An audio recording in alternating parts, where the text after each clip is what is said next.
فرمایا وَإِذَا سَأَلَكَ عِبَادِي أَنِّي فَإِنِّي قَرِيب، محبوب جب میرے بندے آپ کی بارگاہ میں آ کے میرے بارے میں پوچھے نا تو ان سے کہہ دینا میں ان کے قریب ہی ہوں، قریب ہی ہوں۔ دلیل کیا ہے؟ یہ جب بھی مجھ سے دعا مانگیں گے میں ان کی دعاؤں کو قبول فرماؤں گا، میں ان کے قریب ہوں، میں ان کے قریب ہوں۔ یہ جب بھی دعا مانگیں گے نا میں قبول کروں گا، میں ان کے قریب ہوں۔ اللہ تبارک و تعالیٰ کے بندے اللہ سے محبت کرتے، رب کی بارگاہ میں جھکتے، اس کو اپنے دکھ سناتے، اس کے پیارے محبوب صلی اللہ تعالیٰ علیہ وسلم کا وسیلہ لے کے اس کے حضور حاضر ہو جاتے، پیشانیاں سجدوں سے روشن ہوتی۔ ہم نا ہر چیز کے لیے وقت نکالتے ہیں، ہر چیز کے لیے، لیکن عبادت کے لیے وقت نہیں نکالتے۔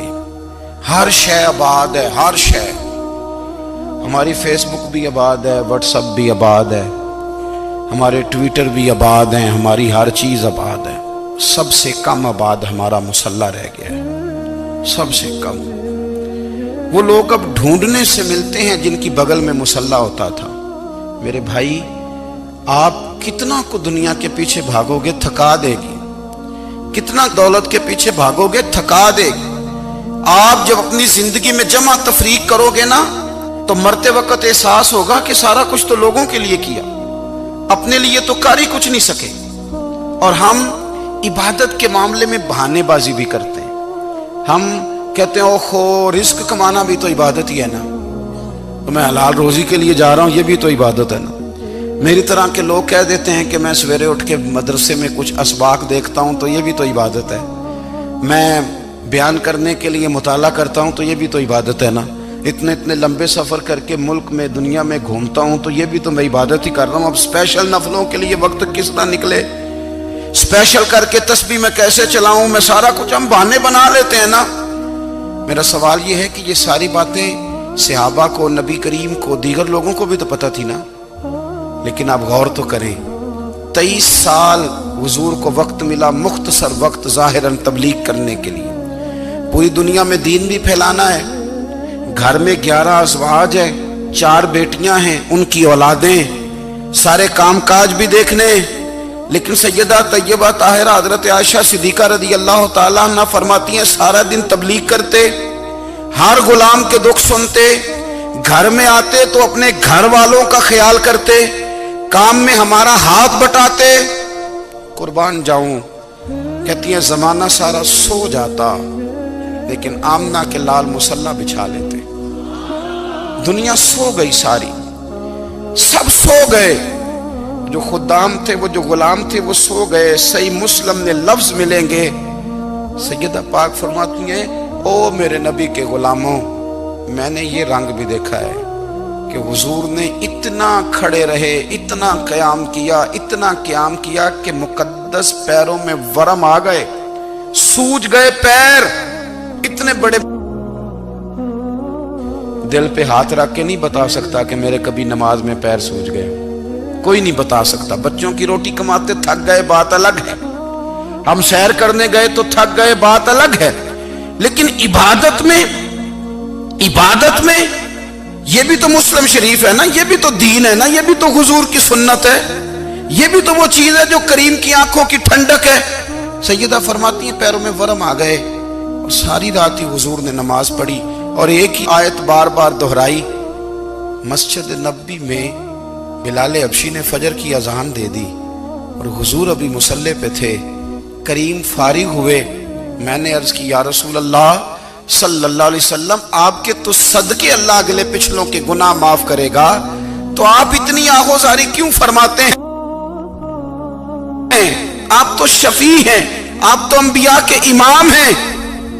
تو حضور نے فرمایا عائشہ تم نے گنوایا ہے نا میرے اللہ کی مجھ پر کتنی رحمت ہے، افلا اکون عبدا شکورا، فرمایا اگر اس نے اتنی نعمتیں دی ہیں تو کیا میں اس کا شکر گزار بندہ نہ بنوں، میں شکر گزار بندہ نہ بنوں اس کا؟ پھر اگر اتنی نعمتیں اس نے دی ہیں، مجھے اتنا نوازا ہے، تو پھر میں اس کے سامنے سجدے نہ کروں؟ او میرے بھائی، بڑے قابل فخر لوگ ہیں ہم کہ ہم نبی پاک کے غلام ہیں، ہم قابل فخر ہیں کہ نبی کریم کے غلام ہیں، کیا کبھی اس غلامی کے شکرانے میں بھی 2 نفل پڑھے کہ یا اللہ تیرا شکر ہے تو نے ہمیں حضور کا غلام بنایا ہے؟ یاد رکھیں کہ اپنی روحانی زندگی کو آباد کریں، استغفار پڑھیں، تسبیحات کریں۔ حضرت عبداللہ ابن عمر رضی اللہ تعالیٰ عنہ حضرت عمر کے صاحبزادے، مکہ مکرمہ میں ان کی قبر ہے۔ میں نے جب انہیں پڑھا تو مجھے ان سے بڑا پیار ہو گیا، لیکن آپ کو پتہ ہے وہاں جا کے کسی شخص کا مزار تلاش کرنا یا پوچھنا ایک مشکل کام ہوتا ہے۔ تو ایک دفعہ میں مکہ شریف میں حاضر تھا تو ایک گاڑی والا ڈرائیور مجھے کہنے لگا کہ مولانا میں آپ کو جانتا ہوں، مجھے آپ سے محبت ہے، ایک بات بتاؤں آپ کو۔ میں نے کہا بتاؤ۔ کہنے لگے حضرت عبداللہ ابن عمر کی قبر دیکھنی ہے۔ میں نے کہا یہ تو نہیں کہہ رہا، یہ کسی نے بندوبست کرایا ہے، یہ اللہ نے تیرے دل میں بات ڈالی ہے، یہ ہو گیا تو لے چل مجھے۔ حضرت عبداللہ ابن عمر کو نبی پاک نے فرمایا تھا راجل صالح، یہ نیک بندہ ہے، یہ متقی آدمی۔ حضرت عبداللہ ابن عمر رضی اللہ تعالیٰ عنہ سیدنا فاروق اعظم رضی اللہ تعالیٰ عنہ کے صاحبزادے ہیں، اور ان کی ہمشیرہ سیدہ حفصہ رضی اللہ تعالیٰ عنہ حضور کی زوجہ محترمہ۔ ایک دن اپنی ہمشیرہ سے کہنے لگے کہ نبی کریم صلی اللہ تعالیٰ علیہ وسلم گھر میں آئے نا، اور اگر حضور غم امت میں پریشان نہ ہوں، طبیعت کو حشاش بشاش دیکھو تو ذرا پوچھنا تو صحیح حضور کا میرے بارے میں کیا خیال ہے، پوچھنا تو صحیح کہ کریم کی بارگاہ میں میرا کیا مقام ہے، میرے بارے میں حضور کیا فرماتے ہیں۔ اب بہن کو کام بتائے، اور بتائے بھی بھائی، اور پھر بہن وہ کام نہ کرے، یہ تاریخ میں ہوتا نہیں۔ حضرت عمر فاروق رضی اللہ تعالیٰ عنہ کی صاحبزادی ام المومنین رضی اللہ تعالیٰ عنہ فرماتی ہیں کہ میں تو بس منتظر تھی۔ انہوں نے تو کہا تھا نا کہ اگر تم حشاش بشاش دیکھو تو بات کرنا، لیکن حضور تشریف لائے، میری باری تھی، میرے گھر تشریف لائے، کھانا پیش کیا تو فوراً میں نے عرض کی حضور ایک بات پوچھنی تھی۔ تو حضور نے فرمایا پوچھئے۔ میں نے عرض کی حضور میرے بھائی عبداللہ ابن عمر کے بارے میں آپ کا کیا خیال ہے؟ نوجوانوں میری بات پہ غور کرنا، میرے بھائی کے بارے میں آپ کا کیا خیال ہے؟ تو نبی کریم صلی اللہ تعالیٰ علیہ وآلہ وسلم نے میری طرف دیکھا، اور پھر حضور زیر لب تھوڑا مسکرائے، اور بریلی کے امام کہتے ہیں کہ حضور مسکرا دیتے تھے نا تو جو بڑا دکھی ہوتا تھا وہ بھی ہنس پڑتا تھا۔ اب سوال پیدا ہوتا تھا کہ پھر تو اس مسکراہٹ کے لیے انتظار کرنا پڑتا ہوگا کئی مہینے کہ حضور مسکرائیں تو رونے والے ہنسیں، تو اعلیٰ حضرت فرماتے نہیں، انتظار نہیں کرنا پڑتا، یہ مسکراتے رہنا تو حضور کی عادت ہے۔ جس کی تسکین سے روتے ہوئے ہنس پڑے، اس تبسم کی عادت پہ لاکھوں سلام۔ یعنی یہ تو عادت ہے حضور کی مسکراتے رہنا، اس کے لیے انتظار نہیں کرنا پڑتا۔ بھائیو آپ خیال رکھیں گے، غور کریں گے، حضرت عبداللہ ابن عمر رضی اللہ تعالیٰ عنہ کے بارے میں پوچھا تو سیدہ فرماتی ہیں کہ نبی کریم صلی اللہ تعالیٰ علیہ وسلم نہ زیر لب مسکرائے اور فرمایا حفصہ تیرا بھائی ہے تو اچھا، لیکن میں نے سنا ہے کہ عشاء کی نماز پڑھتا ہے تو فجر تک سویا ہی رہتا ہے۔ او نوجوانوں، 10 بجے تک سونے کی بات نہیں ہوئی، 9 بجے تک سونے کی بات نہیں ہوئی، 11 بجے اٹھنے کی بات نہیں۔ حضور فرمانے لگے میں نے سنا ہے کہ عشاء کی نماز پڑھ کے سو جاتا ہے اور فجر تک سویا ہی رہتا ہے، اسے چاہیے کہ تہجد کے وقت اٹھا کرے، اللہ کی بارگاہ میں حاضر ہوا کرے، آہوزاری کرے، سجدے کرے، عبادت کرے، اٹھتا ہے اور فجر میں جا کے اٹھتا ہے۔ حضرت جناب حفصہ رضی اللہ تعالیٰ عنہ کہتی ہے میں نے جناب عبداللہ ابن عمر کو پیغام دیا اور میں نے کہا میرے جوان بھائی سن، نبی پاک نے فرمایا ہے تو اچھا پر تہجد میں نہیں اٹھتا، نفل نہیں پڑھتا۔ او میری ملت کے جوانوں، مزہ نہیں آ جاتا جب ساری دنیا سوئی ہو، ساری دنیا، اور بستر بھی گرم ہو اور نیند بھی پورا غلبہ کر رہی ہو، اور اچانک گھنٹی بجے دماغ میں، آنکھ کھلے، گھڑی پہ نظر پڑے، 3:30 4 بجے کا پیغام گھڑی بتائے، اور کوئی چڑھتی جوانی والا اٹھ کے وضو کرے، اور جب وہ مصلی کھول کے بچھائے تو مدینے والے محبوب کہتے ہیں کہ ہر نماز پہ رب ثواب دیتا ہے، اور جو اٹھ کے تہجد کی نماز پڑھے اسے دیکھ کے تو رب مسکراتا ہے، جو اس کی شان کے لائق ہے، جو اس کی شان کے لائق، وہ مسکراتا ہے، خوش ہوتا ہے کہ میرا بندہ تہجد میں اٹھ گیا، وہ مسکراتا ہے۔ کاش ہماری صبحیں کبھی اپنے مالک کے نام ہو جائیں، کاش کے صبح۔ حضرت ابو الحسن رحمت اللہ تعالی علیہ حضرت معاذ ابن جبل رضی اللہ تعالیٰ عنہ کے پاس بیٹھا کرتے تھے، فرماتے ہیں ان سے جو پیار بڑھا تو پھر میرا مصلی سے بھی بڑھ گیا۔ تابعی ہیں، فرماتے ہیں صحابی رسول سے محبت ہوئی تو ذکر سے بھی ہو گئی، پھر درود شریف سے بھی ہو گئی، محبت ان سے بڑھی تو پھر اللہ نے مسجد کا پیار بھی بڑھا دیا۔ آپ فرماتے ہیں کہ میری ہر وقت بھی یہ چاہتی تھی کہ بس اللہ اللہ کروں، بس اللہ اللہ کروں، بس نہ میں ذرا تھوڑی جان چھڑاؤں لوگوں سے، کو 10 منٹ ملے تو میں کو 4 نفل پڑھ لوں، میں تھوڑا سا نہ بچوں لوگوں سے، اور مجھے تسبیح ملے تو میں نہ کچھ 400-500 دفعہ استغفار پڑھوں، سبحان اللہ، الحمدللہ، اللہ اکبر، لا حول ولا قوت الا باللہ، میں نہ تسبیحات پڑھوں۔ فرماتے ہیں کہ بچے تھے گھر میں 6-7، غربت تھی، کام ملتا کوئی نہیں تھا، اور میں کام چور نہیں تھا، کام ڈھونڈتا تھا، پر اللہ کی قدرت کے کام نہیں ملتا تھا۔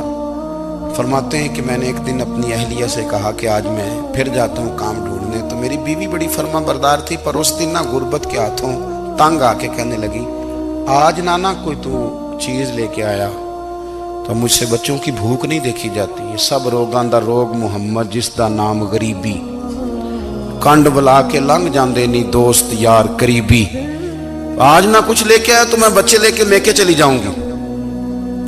شیخ فرماتے ہیں کہ میں بڑا پریشان گھر سے نکلا، پر میں نے صبح سے لے کے زور تک کام ڈھونڈا، کام ملا کوئی نہیں، تو میرے دل میں خیال آیا چلو کام نہیں ملتا تو اللہ اللہ تو کرے نا، چلو بندوں کی مزدوری نہیں ملتی تو رب کریم کی عبادت ہی کرتے ہیں۔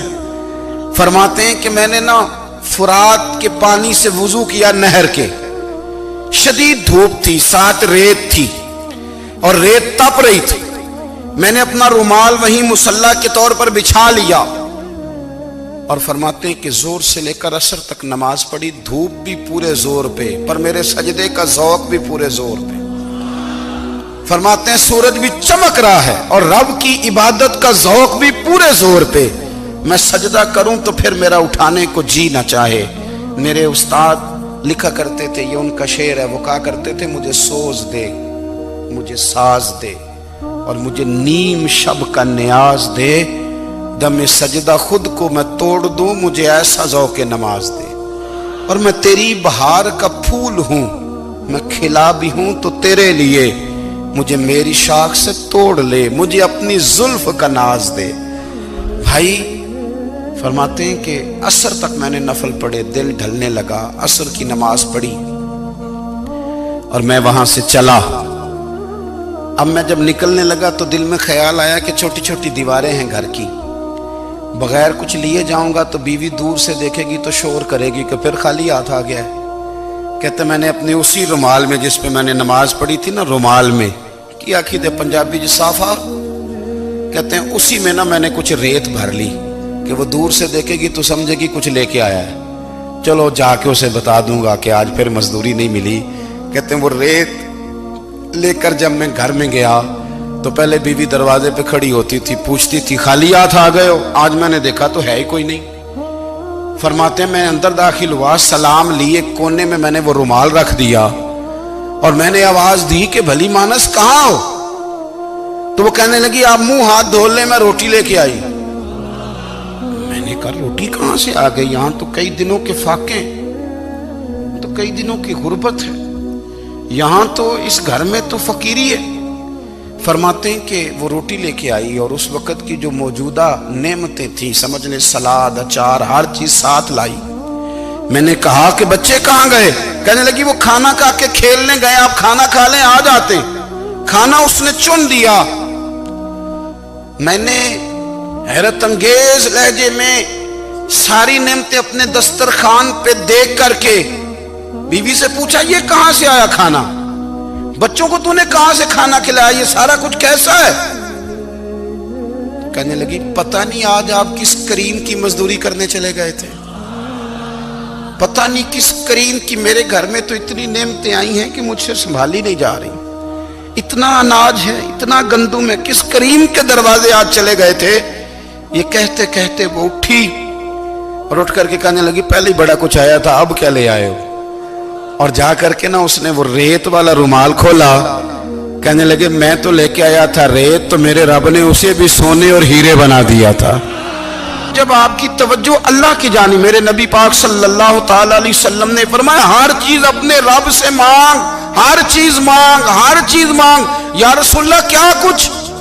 میرے محبوب نے فرمایا تیرے گھر میں نمک بھی ختم ہو جائے تو وہ بھی اپنے رب سے مانگا کر، تو مانگنا وہ تجھے دے گا، تو اس کی بارگاہ میں کشکول طلب دراز تو کرنا۔ اور ترمذی شریف میں عجیب لفظ ہے، رسول کائنات نے فرمایا، رب کریم فرماتا ہے جب میرا بندہ ہاتھ اٹھاتا ہے نا تو مجھے حیا آتی ہے کہ میں خالی کیسے لوٹا دوں اس کے۔ اتنے بڑے بادشاہ کی بارگاہ میں دعا کی بڑی طاقت ہے۔ میرے نبی پاک نے فرمایا دعا مومن کا ہتھیار ہے، دعا مومن کا، دعا مومن کا۔ حضور نے فرمایا تقدیر کو سوائے دعا کے کوئی چیز نہیں بدل سکتی، دعا مومن کا ہتھیار ہے، یہ کافر کے پاس کوئی نہیں، یہ ہتھیار ہے مومن کا۔ اللہ کرے آپ کو سمجھ آئے، پھر سنیں، کئی بار کہہ چکا ہوں یہ ہتھیار ہے۔ کافر کے مقابلے میں جو تیرے پاس سب سے بڑا ہتھیار ہے وہ دعا ہے۔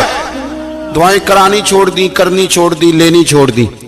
حضرت سیدنا انس بن مالک رضی اللہ تعالیٰ عنہ فرمایا کرتے تھے میں نے وہ رنگ دیکھا ہے جب حضور دعا مانگتے تھے اور حضور کی مقدس آنکھوں میں آنسو بھی ساتھ ہی بہا کرتے تھے، میں نے وہ انداز دیکھا ہے۔ بھائی اپنا مصلی کا، عبادت کا، وظائف کا، اللہ اللہ کا سلسلہ اس کو مضبوط کرے، اپنی دعاؤں کے تعلق کو مضبوط کرے۔